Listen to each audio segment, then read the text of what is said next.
We presume our discussion that we are going to solve the elliptic PDE, and I am going to start all over again.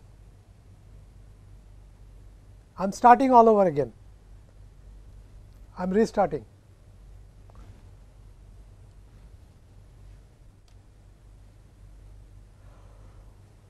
We will continue our discussion on elliptic partial differential equations and their solving methods in this lecture 21. As an example, we take up the Laplace's equation, and as a brief recap, we talk about its characteristics and the boundary condition requirements for this Laplace's equation. In the process, we start talking about general methodologies for solving PDEs. What we notice that we cannot invert the A matrix. So, that is why what we do is we adopt iterative methods and we replace the A matrix by an N matrix, and correspondingly the right hand side changes, and this is basically the essence of all iterative methods. Therefore, we are interested in knowing the convergence rate of these iterative methods. There are various criteria that have been talked about, how we choose this criteria to find out whether we have converged or not. Historically, this problem goes back to the methods pioneered by Jacobi, which was also done later by Richardson. It was improved simultaneously by Gauss and Seidel. These are all point iterative methods.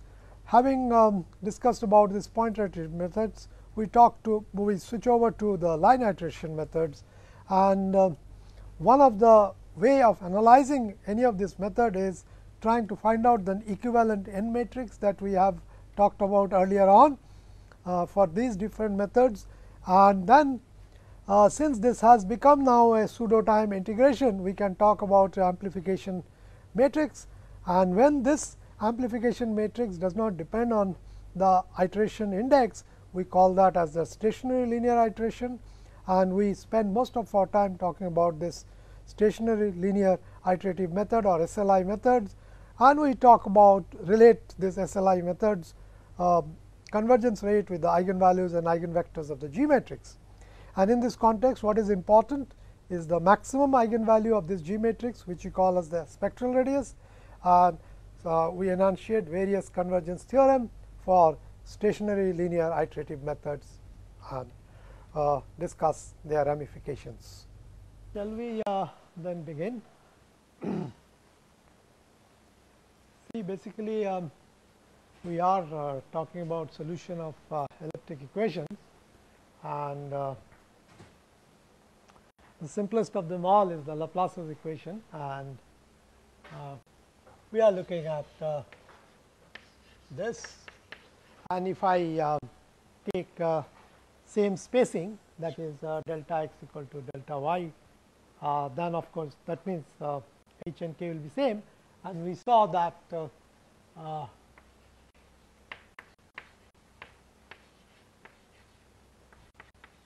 we get the discrete equation written down like this.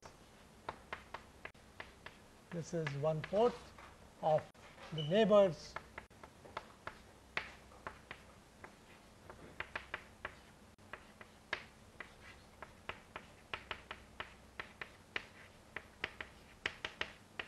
Okay. So, from there we actually also commented upon the maximum principle for this solution.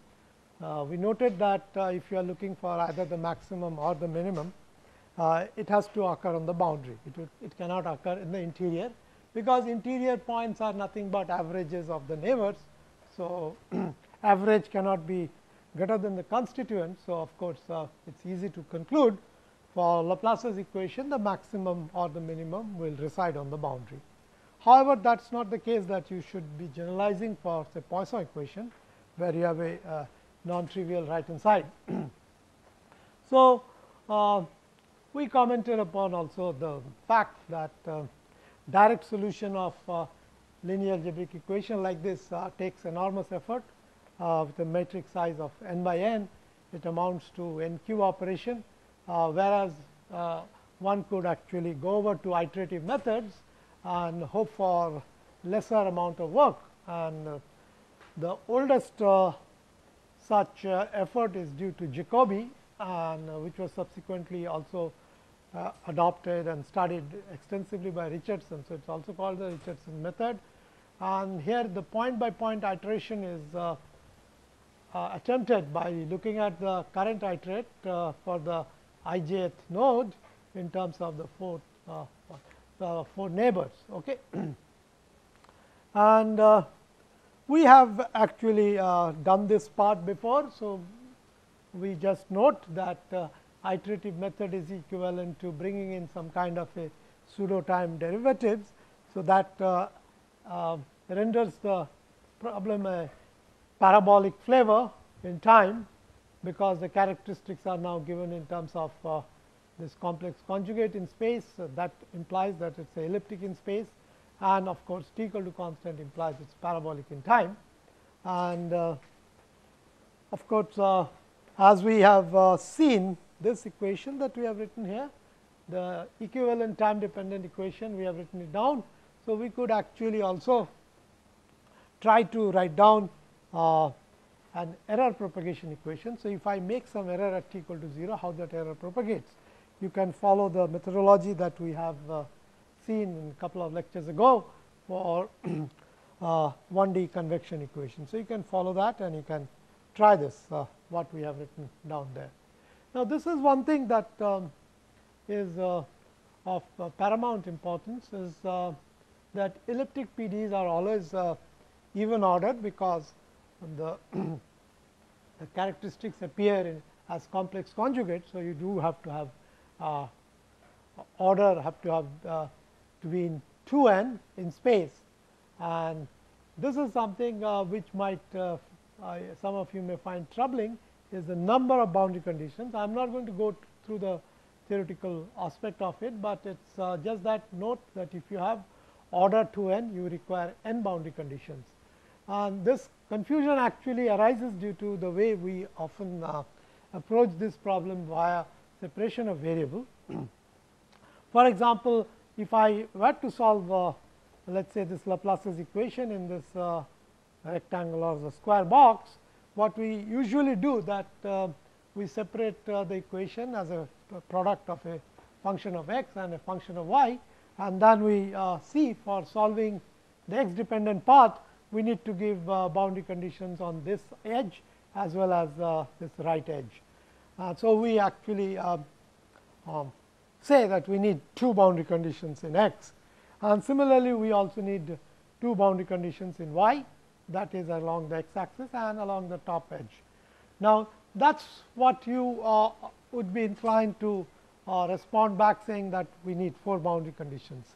Unfortunately, that is not the case.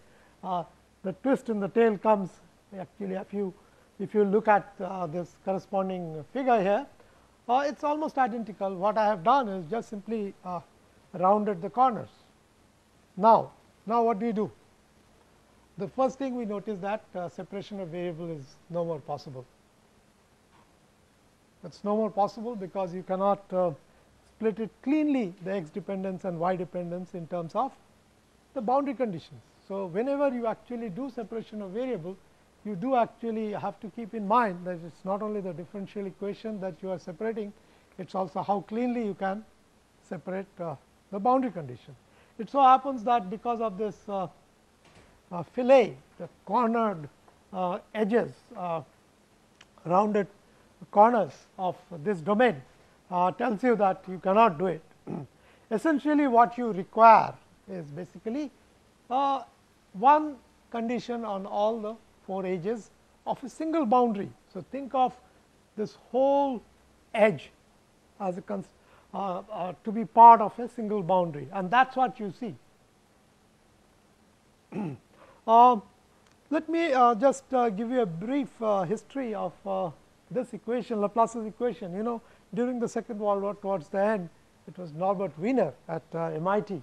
He actually sent in a proposal to US government saying that we should be able to solve flow past aircraft by solving Laplace's equation.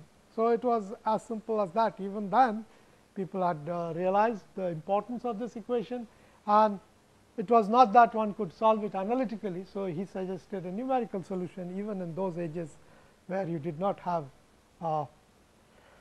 well, you just have seen the appearance of digital computer towards the end of the Second World War, but he was anticipating things to come, and he made that proposal to his government. The war got over, the proposal was shelved. However, another 2 decades downstream, scientists at McDonnell Douglas and Boeing, they got around to solving the same problem. So, you can see that solving a Laplace's equation over a complicated shape is something that was considered very vitally important for technological development, and it requires actually numerical solution. You do not have any other way of solving it, and that method is called the panel method. So, a subject called panel method totally depends on solving Laplace's equation over complex geometry. So, that is why it is so important that we understand the importance of boundary conditions, and we got to apply it rather carefully. Now, coming back to the actual methodology in solving the linear algebraic equation, let us say A u equal to B. What we do in the classical methods, like we talked about Jacobi and Richardson method, or the subsequently it was attempted by Gauss and Seidel, and what in those method one attempts is basically, instead of solving this equation A, we replace this A by a new matrix n. Now, how does it happen? We have seen that, like if I take delta x equal to delta y, the A matrix had this structure.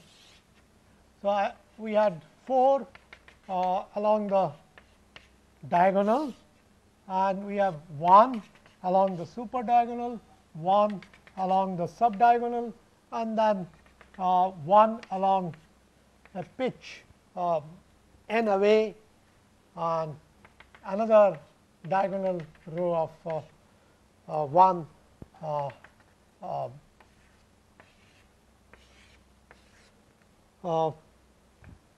the line which was which is actually one line above the point in question. So, we do not actually solve it in this way in Jacobi method, when we actually ascribe a superscript here.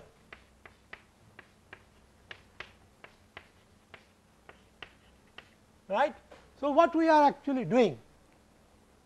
What we are doing, you can notice that we are in a sense recasting the original problem, which was A u equal to B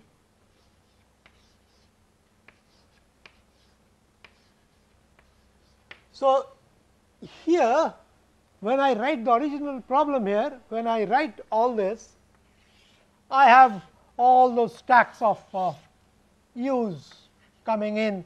So, if I talk about Dirichlet boundary condition, it would be something like this, m minus 1 and minus 1 kind of array. So, this is what we would be writing, A u would be equal to B. So, this was our problem, original problem.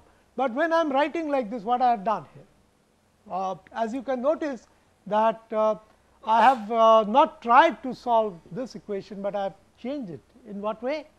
We keep this on the current level. So, what we have done is we have actually converted this problem like this.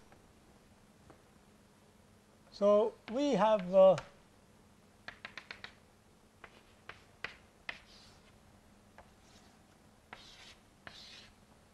transported all the quantities that we have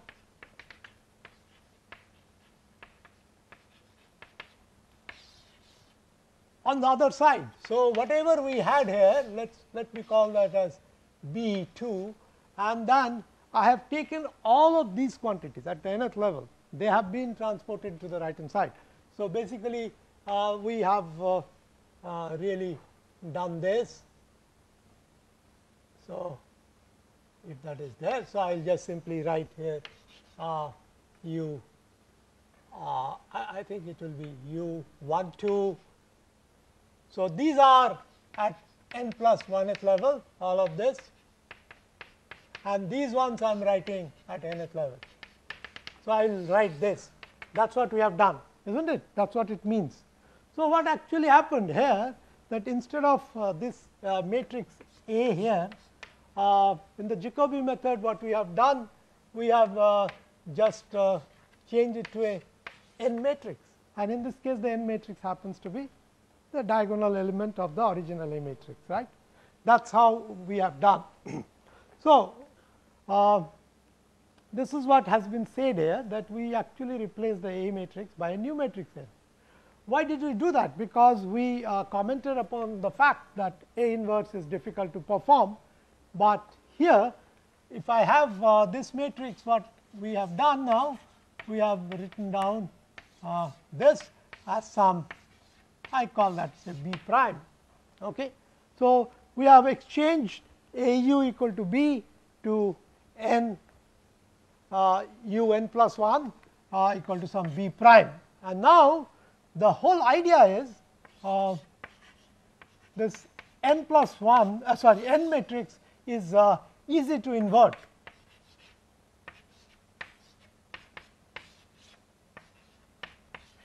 Right, that's exactly what you are doing. This step is equivalent to inverting the n matrix, right, because it's a diagonal matrix. All I have to do is take the inverse of the diagonal entry, right. So, that is what we have done. So, this is the essential idea in all these iterative methods, that you actually revert to a new matrix n from the original A matrix, such that n is easy to invert. However, we have to keep in mind that this may lead to the following observation, that you may end up doing fewer operations per step, because instead of n cube you will be doing something.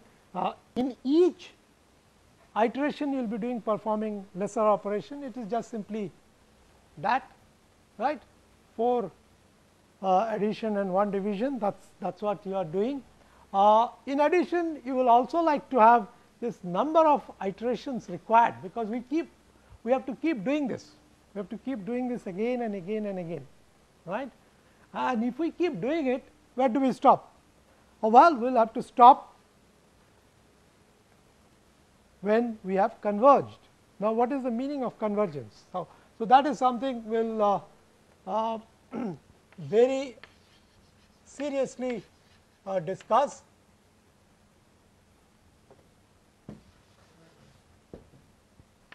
What exactly we mean by convergence? You recall that we just now talked even today that when we solve it in an iterative manner, what we are essentially doing, we are actually solving a pseudo time dependent equation, with the hope that as time progresses, the time rate will be 0, and then that part would be gone, right. So, convergence in that sense means that when you actually reach the steady state of the pseudo time dependent equation, right. So, that is what we are talking about, the convergence.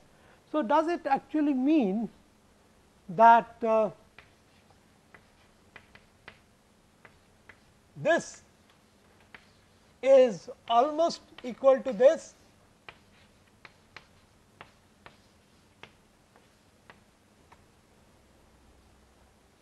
We will be all tempted to say that, because that is what I just now said, the time derivative will go to 0. But then think of a time dependent problem. If I want to plot u versus t, and I am looking for some steady state, let us say I know the solution, this is where eventually it should stay. Now, it can so happen in the process of iteration that it will decay and then it will remain straight. If I am not careful, I may actually declare my convergence has occurred here, right. So, then what happens is, supposedly we just simply continue further, then again we may see that it may actually take much longer to do that, and this is exactly what happens in computing. So, what happens is, we are not going to adopt this. This is a wrong way of looking at convergence. We can always have this false perception of steady state having arrived, which does not happen. What exactly we are looking for then? Look at the following problem, that we have some L, well, let me write linear equation we are solving. So, this is our problem statement. This is a continuum problem. Now, what we do is, we actually have a discrete equivalence of it, and that is what we solve. So, I will call that as L of H, because I have chosen grid size which is quoted here as H. So, I am actually trying to get this. Now, over and above what I am doing, I am iteratively doing this, okay. And if I do that, does it become 0?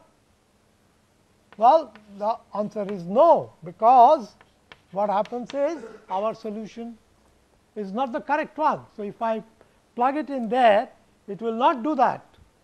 I will get something what I will call it as residue. That is what I have written here, all right. Equation 12 tells you that if your iterate is not a good guess, then of course, this one, the discrete operation would not be giving you 0. If it does, then you have already arrived at this. So, this is what you should be checking at, not whether the solution has failed to improve. Failure to improve with iteration could be a bad attribute of the method chosen, whereas this satisfaction, that in the discrete sense the solution actually satisfies the governing equation, is what you are looking for. That is what we are computing. We are computing in the sense that in the discrete sense the operation would reach us to satisfaction. So, when this R n goes to 0, the residue goes to 0, that is where we have convergence. Okay. So, we need to look at that. So, how do you do that? Of course, I can take subtract one from the other, and that would give me the this thing. So, at every time step, I mean every iteration step, we should calculate this L h of this and check if that has gone to our desirable level of convergence or not. Please do understand that it would never be able to take you to absolute 0 at every node, right. It will be dependent upon machine precision, it will depend on the method chosen. So, what you like to prescribe upfront is that, okay, I am looking for 7-digit accuracy or 10-digit accuracy. So, I will set this equal to, I will check if this is equal to some epsilon. If this epsilon, I may decide some 10 to the power minus n, n could be 6, n could be 10, n could be 14, but of course, you should never attempt it beyond the machine precision, depending on how you describe the real numbers, right. Yes. Yes. I think there is a bracket missing here, R n. There should be equal to here, you are right. There is a mistake, I will have to take care of it.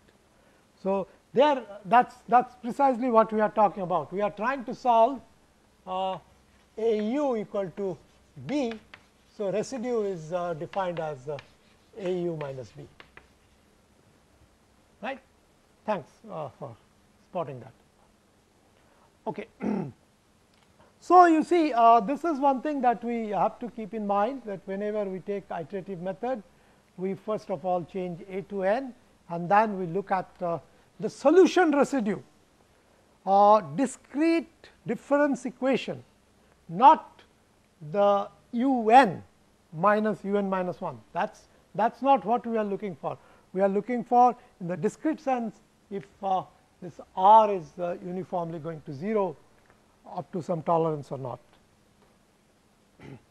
So, basically then we actually solve an equation of this kind, right. I write that altered new matrix n operating over the correction that I want to perform at that level, that is determined by the residue calculated over the previous step. So, that is what we would like to do. So, basically then what happens is that u l plus 1 would be u l plus n inverse r, and r itself is b minus a u l, and so we get this. So, you can see that in a sense solving 13 is equivalent to improving the solution by this algorithm, where B matrix is nothing but n inverse A, right. So, what we need to do then, we need to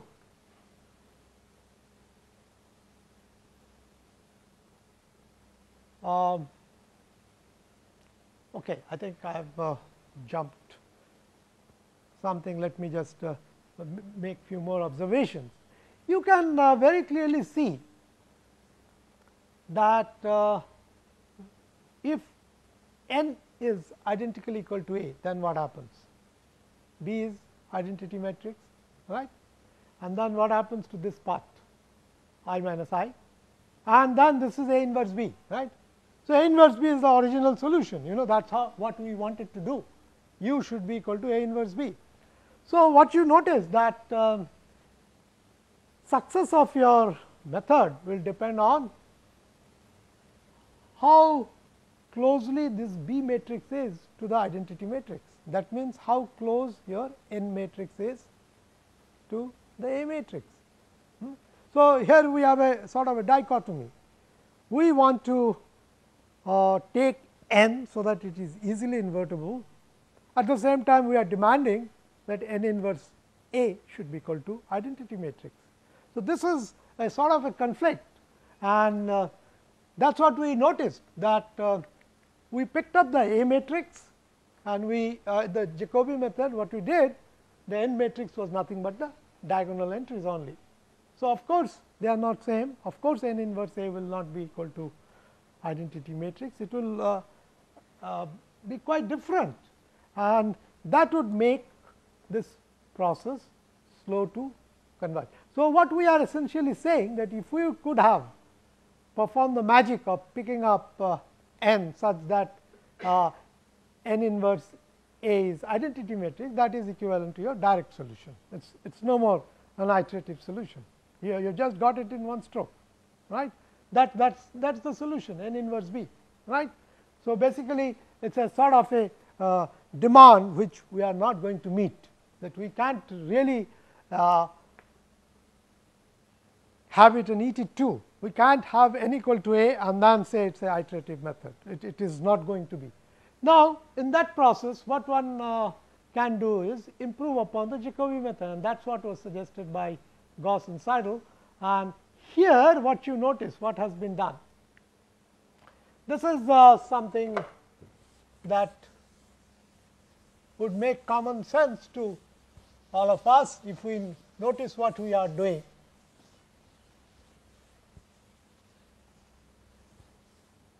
Now, if I let us say take a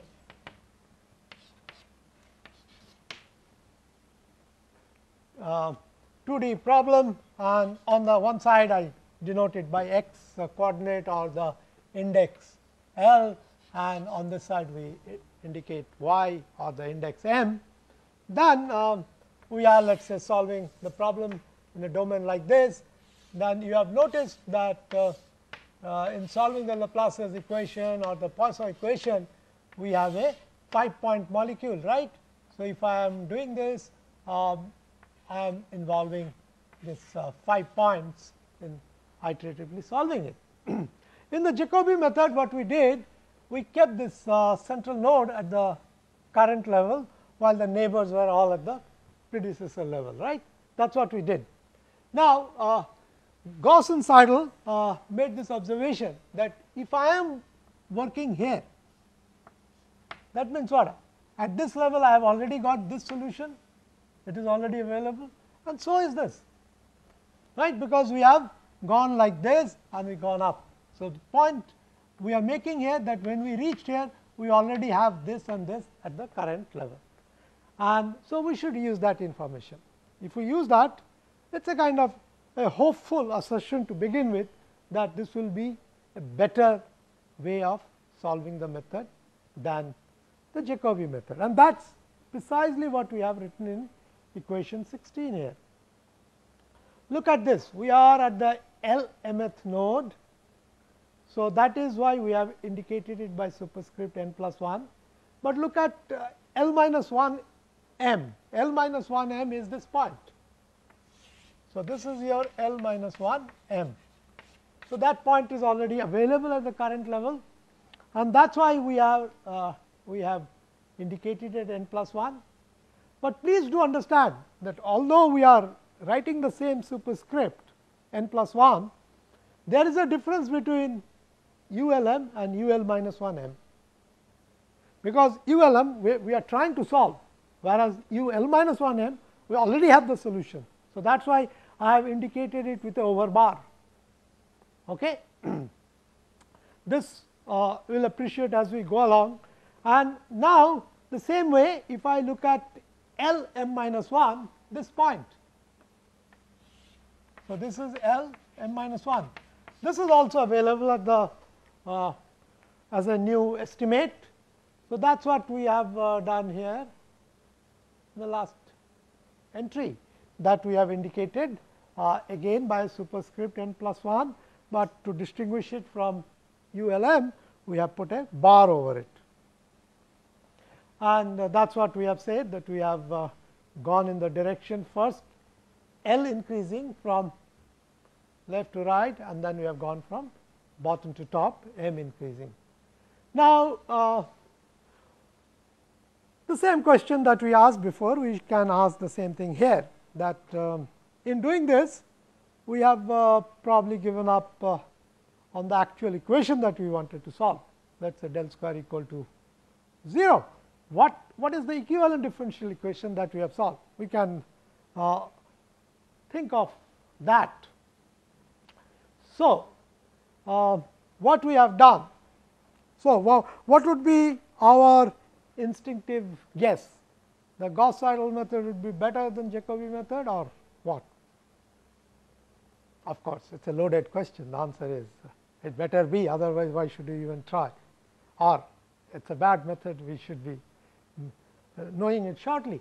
But the point is, what we are trying to do is we are trying to gainfully use the information already garnered, what we have already acquired. So, if I have this solution at L minus 1 m and L m minus 1, I am going to use it. So, if I am going to use that, so the hope is that it is going to improve my convergence rate, right. That is the whole idea. So, to understand that, let me look at some alternative methods, and then we will in a combined fashion we will analyze the whole thing together. Here, so far what we have talked about in the Jacobi method or Gauss-Seidel method, we are evaluating the quantities point by point, right. We are taking one point at a time, and we are using this algorithm or the previous page's algorithm, and we were doing that. The next logical thing for us would be to instead do better by solving these equations line by line, and that is what we are looking at. We are talking about here line iteration method. So, what we are talking about, that if I am at this level m, then what I could do is I could write down this difference equation, the discrete equation, where we write down all the quantities along that same m at the same level. So, please do understand here that all these quantities are written with n plus 1 and they are all treated together. That is why there are no over bars here. So, all these quantities are the unknowns. Whereas, if you look at this one, what we have done, we have kept it at the old level, but although if I am doing line by line. So, if I am working on this line already, this line is available to us. So, this line iteration method that we have written it down is a kind of a variant of the Jacobi method. So, I will call this as line Jacobi method, because I am solving it line by line, but I am not using the most recently available information. If I would have done, I should have changed this, but I have kept it at the old level itself. So, what happens is, we have this discrete equation and we write it for all the nodes, okay? And they are all coupled equations, and you can see why we spend so much of time talking about solving tridiagonal equation, because you can very clearly see that if I put all the n plus 1 term on one side and n terms on the right hand side, then we are going to get a linear algebraic equation with tridiagonal matrix entry. Okay. So, that is what we are doing. So, to understand that, let us split this composite A matrix into 3 parts, which I have called here as A1, A2 and A3, and let us define them as we can see. So, now this requires a little bit of careful observation. So, let us do it carefully. So, if I look at my A matrix, okay, the A matrix that we have written here is nothing but I have collected 2 by h square and 2 by k square. This is along the diagonal. So, this is nothing but the coefficient of u L m, that is your diagonal entry, right. And now, if I look at this equation, that L plus 1 m has an entry 1 over h square. So, here I will have 1 over h square. That corresponds to u L plus 1 m, right. U L minus 1 m also would have 1 upon h square. You can see that, right. That is what we have done. So, u L m has minus 2 by h square from here and minus 2 by k square, that is what we have written. Now, look at u L m plus 1, that would be, so this will be 1 upon k square, that would be written here. So, this pitch is that number of points in the L direction, because you have gone to the next level. So, you are actually looking at the coefficient of this point. Now, the same way I would also have coefficient of this point, that will appear here.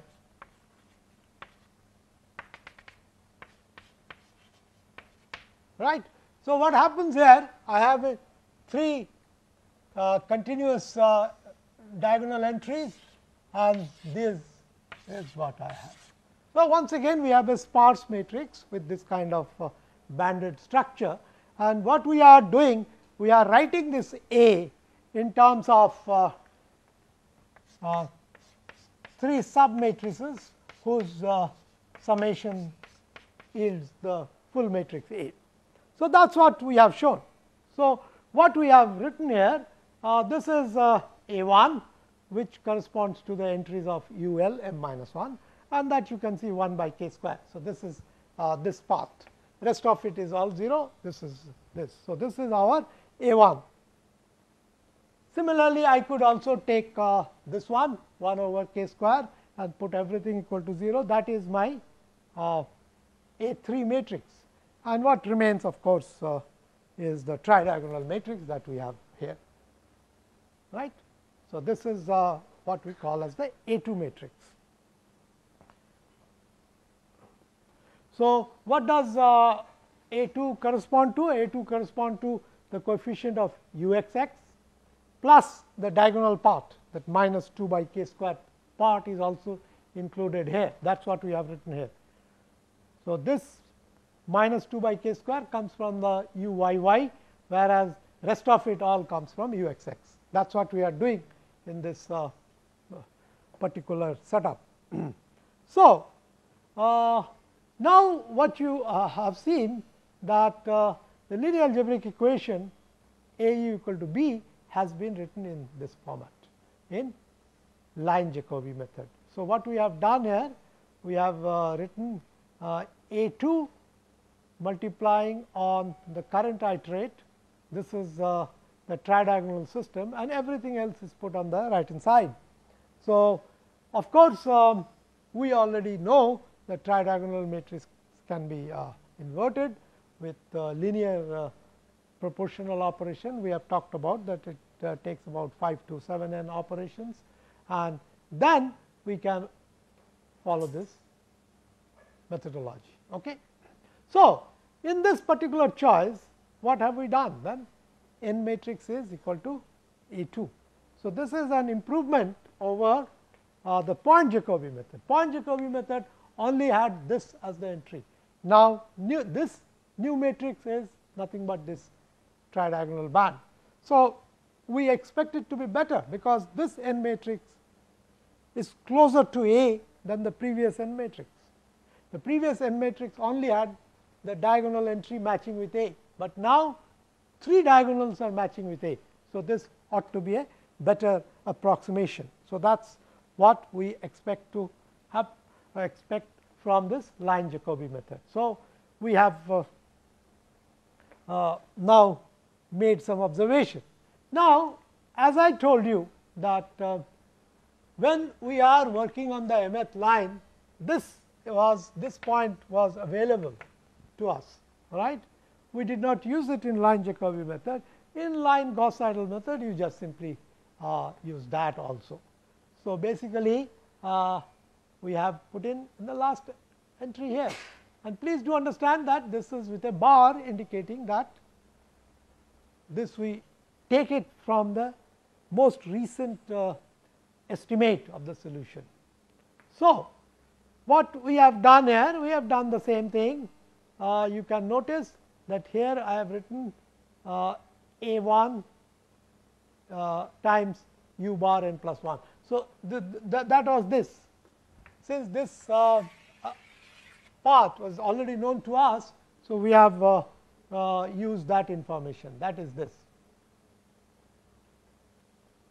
Now, of course, it becomes very messy to keep this as u bar at n plus 1. So, you will find that most people prefer to simplify it for the sake of analysis and write u bar n plus 1 as if equal to close to u n plus 1, which is a kind of a incorrect thing to do, and we will show what it actually does. But still, suppose we do that, then what we are seeing here, that we are getting n now as what?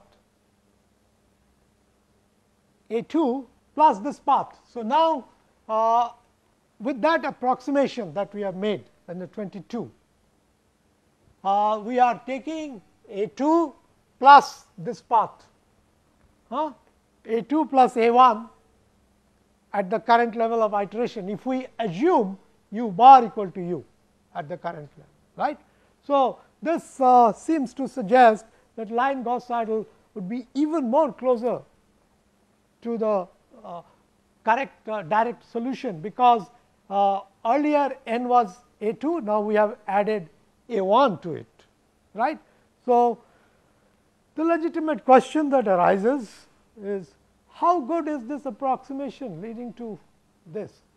we have made this approximation, right, u bar n plus 1 is equal to u of n plus 1. And this is where I decided to invest some time and think about what we have done, right. So, let us recap what we have done so far. See, we tried to solve this equation, right. So, this is our solution strategy. We have replaced a by n and then driven it by the residue at that level, and then operationally we have gone through this. Okay. Then what one could do is one could write that this u at n plus 1 equal to some G matrix operating at u n and plus some R n. R n is nothing but this n inverse b in equation 14, right. So, this is your R n.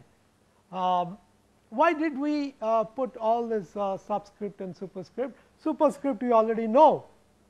Now, this G n is something like what we call as the gain matrix.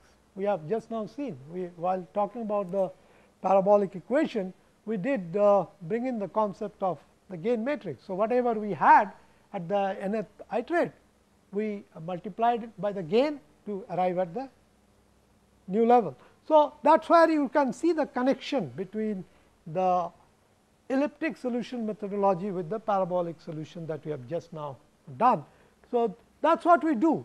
However, we must notice that this G matrix may actually depend on the level at which we are working. That is why we have purposely added a subscript n. Okay. Now, the same way the residue that we are calculating here, this n inverse b also could become iteration dependent. That is why to cover up that possibility, we have called it as R of n. Okay. Now, this is the way we have defined the error, right, E of n as what we have at the current level u of n minus the actual solution. Actual solution is A inverse b, right. So, the current iterate minus the exact solution, that is what we are calling as the error at that level. Okay. So, what we could do is we could insert all this information. So, now you can see very clearly G n is nothing but I minus n inverse A, and this is our general linear iteration. Why we are calling linear? Because the new iterate depends linearly on the old iterate. So, that is as simple as that. Now, what we could do is I could subtract from this the exact solution. So, that is, or I could write the current iterate as the error plus the exact solution, right. So, u n plus 1 I have written it as E at n plus 1 plus A inverse b. The same way on the right hand side u n has been replaced by E n plus A inverse b. Okay.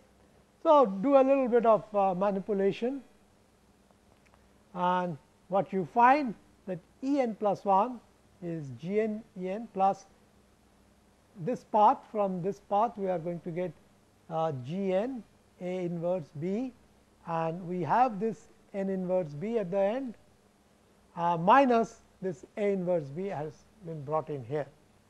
So, we could do this manipulation here, because in this I have kept it G n as it is, but here instead of this G n I have written I minus n inverse A, right.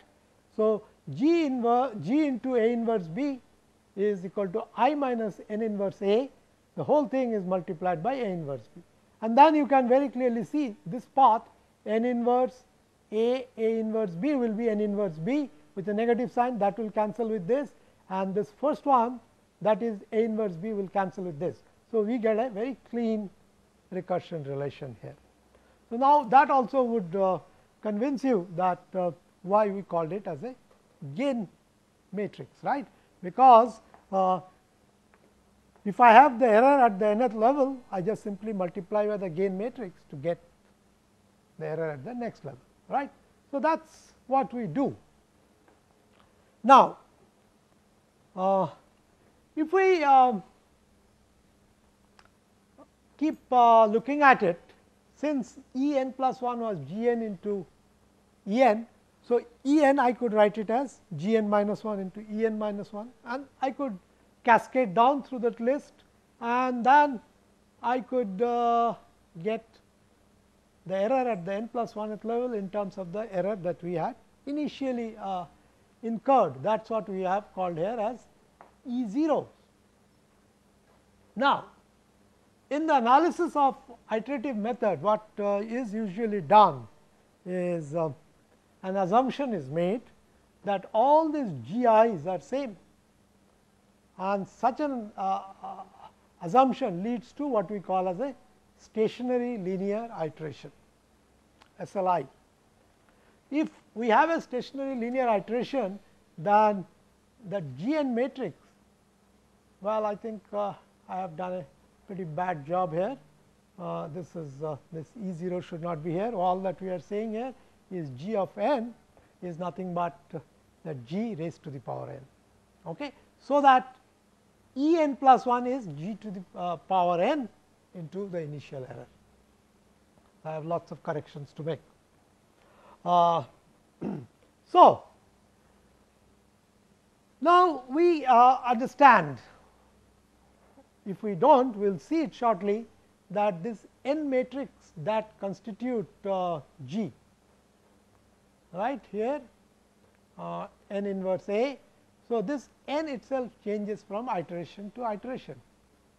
If it is not so, if n is almost equal to A, then of course, G is a null matrix, and the method will converge in one iteration, and which does not happen, because we are looking at iterative method. Then what happens is, let me write it down here cleanly. We have written it down there that E error at n plus 1th level is nothing but this raised to the power n.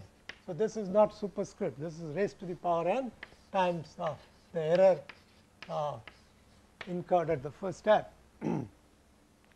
Now, of course, what we are doing, we are repeatedly multiplying the initial error by the G matrix, right. So, what I could do is I could actually write this operation in terms of the eigenvalue of the G matrix. Okay. So, if this eigenvalues of this G matrix that we are looking at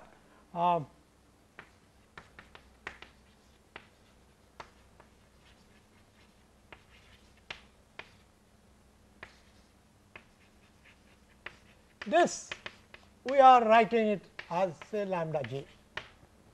So, we have a series of lambda j. For the sake of simplicity, let us assume all these eigenvalues are distinct. If they are not, then we have to get in something called Jordan's canonical form. So, we will not like to get into, but let us understand that this is so. So, this kind of matrix operation would be equivalent to then writing down the initial error in terms of this eigenvalues, because if I take the this n to be the size of this matrix quite large, then I will get a spectrum of eigenvalues, right. I have them. So, what I could do is I could write any arbitrary quantity in terms of this eigenvalues and eigenvectors. So, if the eigenvectors are written as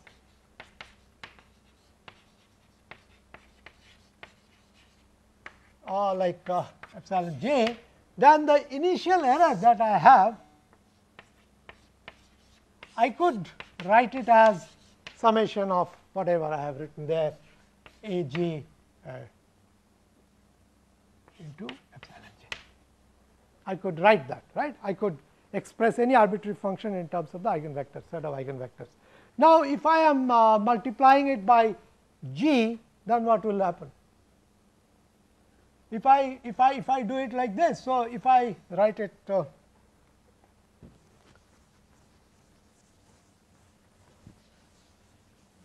if I write E of 1,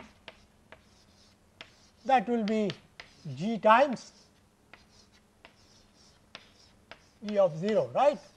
Now, so G operating on, let me write it like this, A j epsilon j.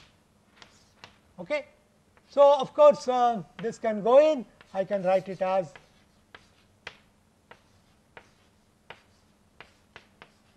right.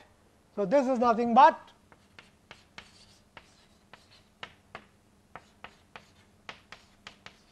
that is your definition of eigenvalues and eigenvectors. So, if I do it once, so I get E 1 in terms of A j, lambda j and epsilon j. So, if I do E 2, I will be doing this again, that would be that means the lambda j will operate, G will operate on this again, and that will give you again lambda j. So, what will happen is in the same way I could write it like this, then I will get A j lambda j square and so on and so forth. And you can take this story to its logical conclusion, and you will get the error at the nth level would be nothing but say A j times lambda j to the power n and times the eigenvector epsilon I, right. So, this is what we see. So, whether the method will converge or not will be determined by what then? Will be determined by lambda j, the eigenvalues. What we are hoping that as iteration progresses, this error should decay to 0. So, that can happen when? That can happen when the eigenvalues have some specific properties. So, let us now define one of the defining property of eigenvalues called the spectral radius. Spectral radius is nothing but the maximum eigenvalue of that whole set that you have. If that spectral radius is called lambda m, then what we have written there, I could write everything in terms of lambda m. So, this is what I get. Okay. And from this equation, what you can see that we are writing this error in terms of this maximum eigenvalue raised to the power n times the corresponding eigenvector plus rest of the term, which depends on the ratio of lambda I by lambda m.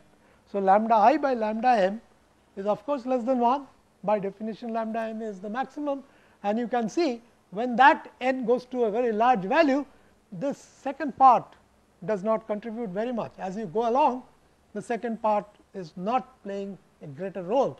What is determined essentially is by lambda m. I think we will start from here and we will talk about this convergence theorem, and we will get some view of what is happening.